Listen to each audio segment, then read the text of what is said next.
तो class 8th की science की क्लास में आप सभी का एक बार फिर से स्वागत है बच्चों। और हम पढ़ रहे थे चैप्टर नंबर 5 सूक्ष्म जीवों का सामान्य परिचय एवं वर्गीकरण। बच्चों ये चैप्टर हम लोगों ने स्टार्ट कर दिया था और इस चैप्टर में हम लोगों ने सामान्य जीवों का सूक्ष्म जीवों का जो सामान्य परिचय है वो पढ़ा था। सूक्ष्म जीवों के बारे में जाना था कि सूक्ष्म जीव क्या होते हैं। यहाँ पर हम लोगों ने जो ये चित्र दिख रहा है उसके अनुसार जाना था कि सूक्ष्म जीवों को 5 भागों में बांटा गया है। जीवाणु, कवक, शैवाल, विषाणु और प्रोटोजोआ, इन सब के बारे में हमने जाना था। और कैसे जानेंगे हम कि सूक्ष्मजीव कहाँ कहाँ उपस्थित होते हैं, तो और इनके वर्गीकरण के बारे में तो जान ही लिया था। साथ ही जीवाणु जो है उनके बारे में जाना था, विषाणुओं के बारे में भी हम पढ़ चुके हैं, प्रोटोजोआ और कवक के बारे में भी, और साथ ही शैवाल के बारे में इसके पहले की वीडियो क्लासेस में पढ़ चुके हैं। आज हमें पढ़ना था उन उपयोगी सूक्ष्मजीव और उनके प्रभाव के बारे में। तो बच्चों अगर इसके पहले की वीडियो क्लासेस आपने नहीं देखी हैं तो चैनल की प्लेलिस्ट में जा कर के उस पर देख सकते हैं, साथ ही अपना काम भी कंप्लीट कर सकते हैं। तो चलिए बिना किसी देरी के बढ़ते हैं आगे की ओर। सबसे पहले हम बात करेंगे कि सूक्ष्मजीव क्या हमारे लिए उपयोगी हैं, और अगर उपयोगी हैं तो उनके क्या प्रभाव, हम किस तरीके से हम उसका उपयोग करते हैं। तो वास्तव में बच्चों सूक्ष्मजीव जो हैं वो हमारे लिए उपयोगी हैं।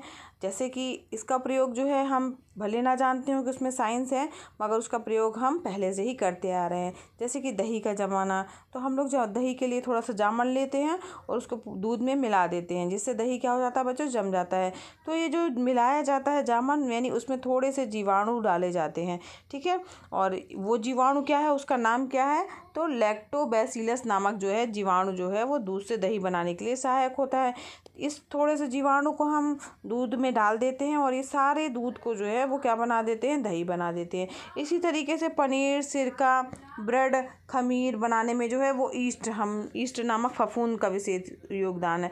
तो हम उसमें ईस्ट डालते हैं, तब उसके बाद जो है उससे ब्रेड बन जाता है, उसमें खमीर उड़ जाता है, ये सब चीज़ें। तो ये क्या है, फफूंद है। इसके अतिरिक्त भी बच्चों सूक्ष्मजीव जो है हमारे लिए उपयोगी हैं। अब क्या किस किस चीज़ों में हम इसका प्रयोग करते हैं, तो प्रतिजैविक दवाएँ। तो सूक्ष्मजीवों के द्वारा जो है अनेक प्रकार की प्रतिजैविक दवाएं बनाई जाती हैं। प्रतिजैविक दवाएं बच्चों होती क्या हैं, तो वह दवाएं हैं जो रोग फैलने वाले जीवाणुओं के प्रतिरोध में प्रयुक्त होती हैं और शरीर में पहुंचते ही इन रोगाणुओं को नष्ट कर देती हैं। और जो प्रतिजैविक दवाएं जो हैं उनका उपयोग करके हम सूक्ष्म जीवों के द्वारा होने वाले रोग, जैसे टीबी हो गया, हैजा है, टाइफाइड है ना, निमोनिया हो गया, है ना, इन सब का जो है का उपचार करने के लिए हम इन प्रतिजैविक दवाओं का प्रयोग करते हैं। और पेंसिलिन है ना, वास्तव में जो प्रतिजैविक दवाएं हैं, जैसे कि पेंसिलिन की बात करें हम, तो ये बनती किससे है, फफूंद से बनती है, ठीक है। स्ट्रेप्टोमाइसिन जो है वो किससे बनती है, जीवाणु से बनती है। और क्लोरेलिन जो है वो शैवाल से बनाई जाती है। तो ये प्रतिजैविक दवाएं जो हैं वो सूक्ष्म जीवों के द्वारा बनाई जाती हैं, जो कि हमारे लिए जो है वो लाभदायक हैं। अब जो दूसरा उपयोग हम करते हैं सूक्ष्म जीवों का, वो है नाइट्रोजन स्थिरीकरण में। तो इसमें क्या है, वास्तव में जब आप लोगों ने बच्चों मटर का या चना का या अरहर के पौधे जो होते हैं उनका जो है पेड़ जो है, ये जो पौधा होता है, उसको कभी आप उसकी जड़ों की ओर देखिए। तो उसके लिए आप क्या कीजिए, पौधे को जो है वो जड़ों सहित उखाड़िए। तो जब आप देखेंगे उसको कि उसकी जड़ों में गांठें पाई जाती हैं, जैसे ये चित्र दिख रहा है ना, तो यहाँ देखिए ये गांठें पाई जा रही हैं, दिख रहा है। तो ये जो गांठें होती हैं इनमें होते हैं जीवाणु, जो कि उन जीवाणुओं को क्या कहा जाता है, राइजोबियम नामक जीवाणु जो है इसकी गांठों में, जो जड़ की गांठें हैं उसमें पाए जाते हैं। और ये जीवाणु बच्चों वायुमंडल की जो मुक्त नाइट्रोजन है उसको नाइट्रेट व नाइट्राइट में बदल देते हैं, अर्थात नाइट्रोजन का स्थिरीकरण करते हैं। इससे क्या होता है, भूमि की जो उर्वरता है वो क्या होती है, बढ़ती जाती है, ठीक है। तो ये नाइट्रोजन के स्थिरीकरण में सहायक होते हैं और उर्वरता को बढ़ा देते हैं। इसके अतिरिक्त कुछ जीवाणु जैसे एजेटोबैक्टर ना स्वतंत्र रूप से मिट्टी में रहते हैं और नाइट्रोजन स्थिरीकरण की क्रिया करते हैं। इसी प्रकार से साइनोबैक्टीरिया जैसे नॉस्टाक, एनाबीमा, साइटोनिमा, आइसिलोटेरिया, है ना। तो इन सब का प्रयोग जो है वो धान के खेतों में जैव उर्वरक के रूप में किया जाता है। तो बहुत सारे ऐसे जीवाणु हैं जो कि जिनका प्रयोग जो है हम खेतों में करते हैं, तो जो कि वायुमंडल की मुक्त नाइट्रोजन को जो है नाइट्रेट व नाइट्राइट में बदल देते हैं, अर्थात नाइट्रोजन का स्थिरीकरण करते हैं, जिससे जो भूमि है वो अधिक उपजाऊ होती है। तो नाइट्रोजन स्थिरीकरण में भी जो है ये सूक्ष्मजीव सहायता प्रदान करते हैं। अगला पॉइंट है बच्चों, सूक्ष्म जीवों के द्वारा कार्बनिक पदार्थों का अपघटन। तो सूक्ष्म जीव जो हैं वो पौधों और जंतुओं के मृत शरीर में पलते हैं। कुछ ऐसे सूक्ष्म जीव भी हैं जो पौधे हैं उनका मृत है और शरीर है, या मृत पौधे हैं या जंतु हैं तो उनके मृत शरीर में वो पलते हैं, यानी कि उसमें रहते हैं और वृद्धि करते रहते हैं और जटिल कार्बनिक पदार्थ को सरलता से जो जटिल वाला कार्बनिक पदार्थ है उसको सरल अकार्बनिक पदार्थ में अपघटित कर देते हैं। अब ऐसा करने से होता क्या है कि जो पौधे हैं और जंतु हैं उनका जो मृत शरीर है वो सड़ करके नष्ट हो जाता है, और क्या हो जाता है वो मृत उसका जो शरीर है या पौधा है जो टूटा है या मरा हुआ है तो वो क्या हो जाता है, सड़ जाता है धीरे धीरे करके, और उसके तत्व जो है वो मिट्टी में मिल जाते हैं। इस प्रकार से सूक्ष्म जीव मृदा में उपयोगी पोषक तत्वों को जो है वो देते रहते हैं, संचित करते रहते हैं, और भूमि की उर्वरक शक्ति क्या होती है बच्चों, बढ़ जाती है ना। तो अगर मान लीजिए अगर ऐसा ना होता या ऐसा करने की क्षमता इन सूक्ष्म जीवों में, जीवाणुओं में या फफूंदों में नहीं होती तो क्या होता, सभी मृत पौधे जंतु और जो ये मृत्यु के बाद जो है वो वैसे ही पड़े रह जाते वातावरण में, और अपघटन नहीं होता, सड़ते और इनका चक्रण भी नहीं हो पाता। तो इस प्रकार से जो है ये हमारे लिए नुकसानदायक भी हो सकते थे। मगर सूक्ष्म जीवों के कारण क्या होता है, इनका अपघटन हो जाता है और ये पुनः जो है वो मिट्टी में मिल जाते हैं अपघटित होकर के। ये सूक्ष्म जीवों के कारण ही होता है। अगला उपयोग है बच्चों सूक्ष्म जीवों का भोजन के रूप में। तो कुछ सूक्ष्म जीवों का प्रयोग जो है वो हम भोजन के रूप में भी करते हैं। जैसे हम बात करें ईस्ट की, तो ईस्ट में बच्चों प्रोटीन की अच्छी मात्रा होती है, तो इसका प्रयोग हम जो है वो खाद्य पदार्थ के रूप में करते हैं। इसके अलावा जो है वो जो गुच्छी होता है जिसको मारकेला बोलते हैं उसे, और एगेरिकस है ना, वो है नामक कवक है, तो उसका उपयोग हम सब्जी के रूप में भी करते हैं। स्पाइरुलिना नामक जो है साइनोबैक्टीरिया है, उसमें प्रोटीन की मात्रा अत्यधिक होती है, तो उसका उपयोग भी हम जो है वो भोजन के रूप में करते हैं। तो इस प्रकार से कुछ सूक्ष्म जीवों का प्रयोग भी जो है हम भोजन के रूप में करते हैं। अब इसके बाद कुछ सूक्ष्म जीवों का प्रयोग हम उद्योग धंधों में भी करते हैं। अब उद्योग धंधों में कैसे हम इसका प्रयोग कर सकते हैं, तो जैसे कवक है या ईस्ट की बात करें तो उसका उपयोग करके हम क्या बनाते हैं, डबल रोटी या जिसको बोला जाता है ब्रेड बनाते हैं। ठीक है, जीवाणु का प्रयोग करके दुग्ध उद्योग को भी हम अपना बढ़ा सकते हैं। सिरका उद्योग भी इसी पर चलता है ना। तंबाकू उद्योग हो गया, चाय उद्योग है, चमड़े के उद्योग, इन सब में जो है हम सूक्ष्म जीवों का प्रयोग करते हैं और उनके द्वारा जो है अनेक प्रकार के उत्पादों को तैयार करते हैं। तो उद्योग धंधों में भी हम सूक्ष्म जीवों का प्रयोग करते हैं और उससे तैयार उत्पादों को जो है हम बेचते हैं और लाभ ले जो है वो आनुवांशिक अभियांत्रिकी में हो रहा है बच्चों। और जैसे कि हो गया ईस्ट हो गया, कोलाई हो गया, इसेरिकिया में भी ये सारे जो हैं जीवाणु हैं वो उनका प्रयोग हम किस में करते हैं, आनुवांशिक अभियांत्रिकी में भी करते हैं। अब हम बात करते हैं बच्चों सूक्ष्म जीव हमारे लिए लाभकारक तो हैं तो साथ ही साथ हानिकारक भी हैं। अब कुछ सूक्ष्म जीव जो हैं वो हानि भी पहुंचाते हैं। अब उनसे क्या नुकसान होता है, तो सूक्ष्म जीवों के द्वारा बच्चों जो हम मनुष्य हैं, जंतु हैं और पेड़ पौधे हैं उन सब में कई कई रोग भी होते हैं। जीवाणुओं के द्वारा मनुष्यों में तपेदिक, हैजा, निमोनिया, टाइफाइड ये सारे रोग होते हैं ना। दाद नामक रोग भी जो है वो कवक के द्वारा होता है। साइकोफाइटाइन और माइक्रोस्पोरम जो है नामक कवक के द्वारा होता है दाद वाला रोग जो होता है। जंतुओं में भी अनेक रोग होते हैं। ठीक है, जैसे भेड़ में एंथ्रेक्स रोग होता है, तो जो कि किसके कारण होता है, वो बैसिलस एंथ्रेसिस नामक जीवाणु के द्वारा होता है जो कि भेड़ में होता है एंथ्रेक्स रोग। ये भी किसके द्वारा होता है, जीवाणु के द्वारा होता है। तो रोग भी फैलते हैं जो कि नुकसानदायक है हमारे लिए और साथ साथ जीव जंतुओं के लिए भी। पौधों में भी अनेक रोग होते हैं, जैसे नींबू का कैंकर रोग हो गया ना, तो ये रोग जो है वो यानी इसका मतलब हुआ कि पौधे के लिए भी सूक्ष्म जीव जो है वो हानिकारक भी हो सकते हैं। इसके अलावा जो है वो जैंथोमोनास नामक जीवाणु के द्वारा ये सब कैंकर रोग होता है, जो नींबू में रोग होता है। और आलू की पछेता अंगमारी नामक रोग जो होता है वो भी जो है वो एक कवक के कारण होता है, जिसका नाम है फाइटोफिथोरा। और इन्फेस्टेंस नामक जो है वो कवक है, जिसके कारण क्या होता है आलू की पछेता अंगमारी रोग होता है आलू में। और गेहूं में भी होता है।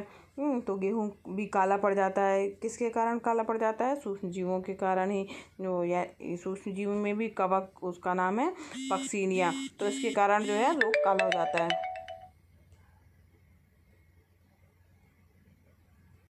गेहूं भी बच्चों काला पड़ जाता है। उसमें काले काले कलर के धब्बे हो सकते हैं, जो कि कवक के कारण होता है। उस कवक का नाम क्या है?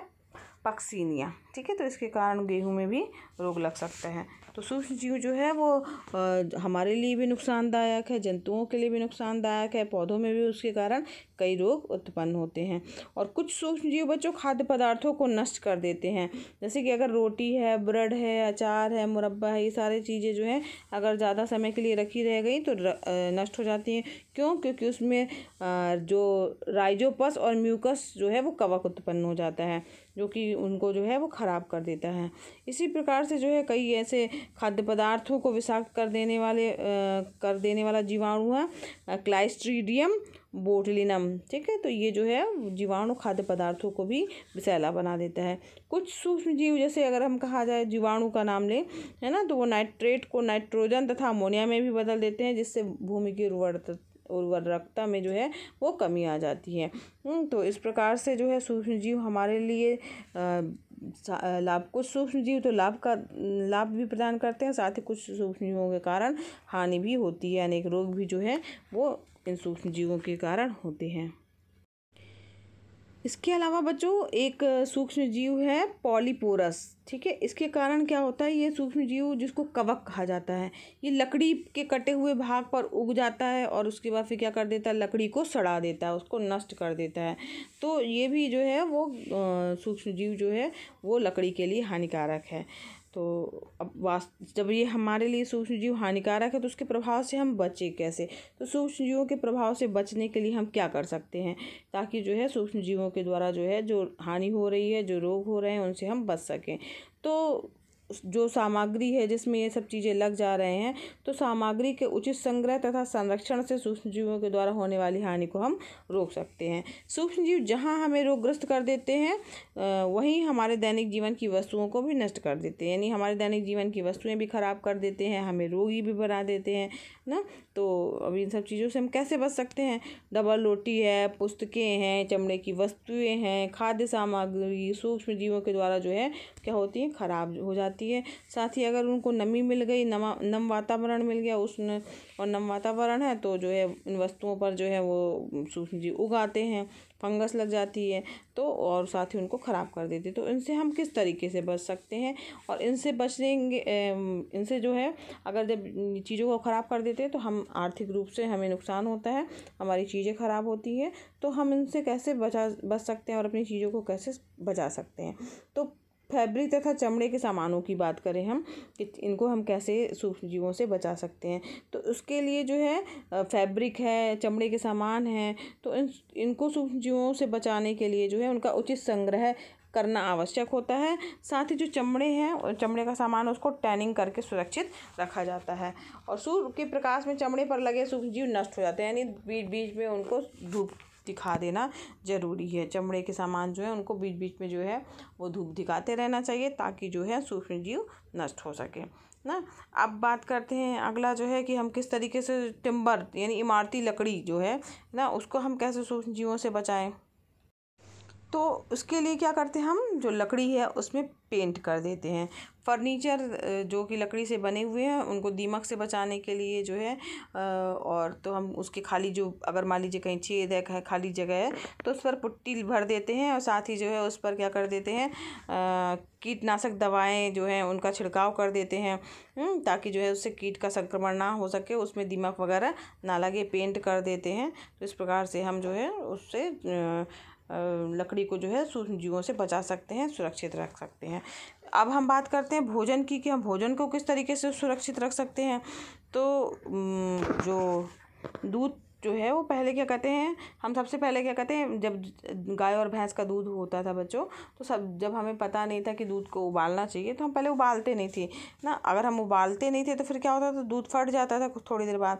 तो इससे हम जब उबालने लगे तो हमें ये समझ में आया कि दूध को अगर उबाल दिया जाए तो वो फटता नहीं है। तो उससे होता क्या है वास्तव में, उससे जो है वो हमारा दूध सूक्ष्म जीवों से मुक्त हो जाता है। तो एक निश्चित समय तक जो है ये खराब नहीं होता है। यह विधि क्या कहलाती है, स्टरलाइजेशन कहलाती है ना। तो स्टरलाइजेशन के द्वारा जो है वो खाद्य पदार्थों को सूक्ष्म जीवों से बचा करके हम रख सकते हैं, मुक्त करके रख सकते हैं और एक निश्चित समय के लिए वो पदार्थ खराब नहीं होते हैं।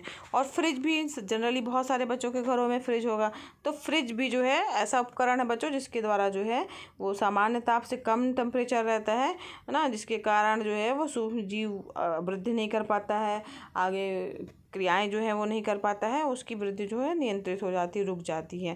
तो सामान्य ताप से कम ताप होता है फ्रिज के अंदर, उसमें हम सामान को रख देते हैं और जिससे फल सब्जियां खाद्य पदार्थ जो हैं वो संरक्षित रहते हैं और क्या कहते हैं उसमें सूक्ष्म जीव पनप नहीं पाते हैं, साथ ही पेय पदार्थ जो रहते हैं वो ठंडे रहते हैं। तो इस प्रकार से हम भोजन को भी जो है वो सुरक्षित रख सकते हैं फ्रिज में रख करके या स्टरलाइजेशन के द्वारा, ठीक है। तो इस तरीके से हम अपने खाद्य पदार्थ को भी सुरक्षित रख सकते हैं। भोज्य पदार्थों को उबाल करके भी हम सुरक्षित रख सकते हैं। जैसे मान लीजिए कोई भोज्य पदार्थ है तो उसको डिब्बे में भरने से पहले खाद्य पदार्थ है उसको भाप के द्वारा 15 पाउंड दाब तथा 120 डिग्री सेल्सियस से लेकर के 126 डिग्री सेल्सियस तापमान पर लगभग अगर हमने 12 से 15 मिनट तक गर्म कर दिया तो उसके जीवाणु और अंतः बीजाणु जो रहते हैं वो पूर्णतः क्या हो जाते हैं, मृत हो जाते हैं। तो इस प्रकार से हम उस भोज्य पदार्थ को सुरक्षित कर सकते हैं। तो भाप के द्वारा जो है वो डिब्बे में किसी भी चीज़ को डब्बे में भरने से पहले भाप के द्वारा जो है उसको गर्म कर दिया जाता है 12 से 19 मिनट के बीच तक, जिससे उसके जीवाणु जो है वो मुक्त हो जाते हैं और फिर वो डेवलप नहीं करेंगे उसमें। फिर इसके अलावा बच्चों जो पुस्तक हैं वस्त्र हैं उन सब में भी तो कीड़े वगैरह लग जाते हैं ना, तो उसको कैसे हम बचा सकते हैं। तो सूर्य के प्रकाश में अगर हम रख दें पुस्तक वस्त्र ना, तो इससे क्या होगा कि जो उन वस्तुओं पर लगे हुए सूक्ष्म जीव होंगे वो धूप के कारण जो है वो नष्ट हो जाते हैं, है ना। गर्म कपड़े हैं, ऊनी कपड़े हैं, उनको कीट से सुरक्षित रखने के लिए कई बार हम नेफ्थलीन की गोलियों का प्रयोग करते हैं। गोल गोल वाइट कलर की गोलियां देखी होगी ना, जब ऊनी कपड़े रखे जाते हैं तो बक्से के अंदर जो है उन गोलियों को भी डाल दिया जाता है। कीटनाशक दवाओं जैसे कि गैमेक्सिन को उस स्थान पर डालने से जो है वस्तु को कीट संरक्षण से बचाया जा सकता है। तो इस प्रकार से जो है हम इन चीज़ों का प्रयोग करके जो है सूक्ष्म जीवों जो कि हमारे लिए हानिकारक हैं उनसे हम बच सकते हैं और अपने सामान को भी बचा सकते हैं।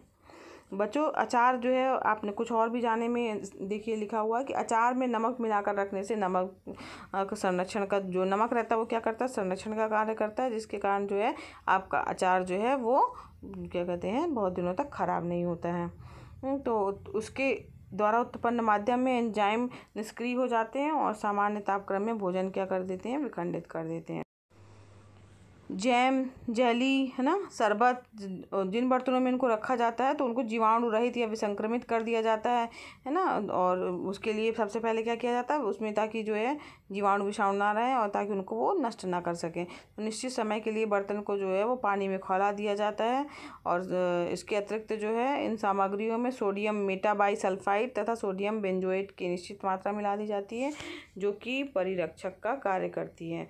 बच्चों आपने देखा होगा सॉस चटनी है ना, ये सब चीज़ें भी ख़राब नहीं होती क्योंकि इसमें एसिटिक अम्ल जो है मिला दिया जाता है जो कि इनको ख़राब होने से बचाता है, ठीक है। और जो दूषित जल है भोजन है वो हमारे लिए हानिकारक तो है ही, इसलिए स्वच्छ जल और ताज़ा भोजन या उचित ढंग से संरक्षित किया गया भोजन ही हमें ग्रहण करना चाहिए। तो इस प्रकार से जो है हम सूक्ष्म जीवों से स्वयं बीमारियों से बचा सकते हैं, साथ ही अपने खाद्य पदार्थों को भी जो है वो बचा सकते हैं। तो ये कुछ बातें थी जो कि हमें ध्यान रखनी चाहिए ताकि हम इन सबका प्रयोग करके सूक्ष्म जीवों से बच सके। तो बच्चों आज के लिए आज की वीडियो क्लास में बस इतना ही। इसके आगे का हम नेक्स्ट वीडियो क्लास में पढ़ेंगे। अगर बच्चों पढ़ाना पसंद आ रहा हो तो वीडियो को लाइक कीजिएगा। चैनल पर नए हैं बच्चों तो चैनल को सब्सक्राइब कीजिए। साथ ही बच्चों बेल आइकन भी दबा दीजिएगा ताकि आपको नए वीडियो का नोटिफिकेशन सबसे पहले मिले। बच्चों ये वीडियो क्लासेस फ्री हैं तो आप भी लाभ लीजिए, अपने फ्रेंड्स को भी शेयर कीजिए ताकि वो भी इसका लाभ ले सकें। धन्यवाद बच्चों, मिलते हैं नेक्स्ट वीडियो क्लास में।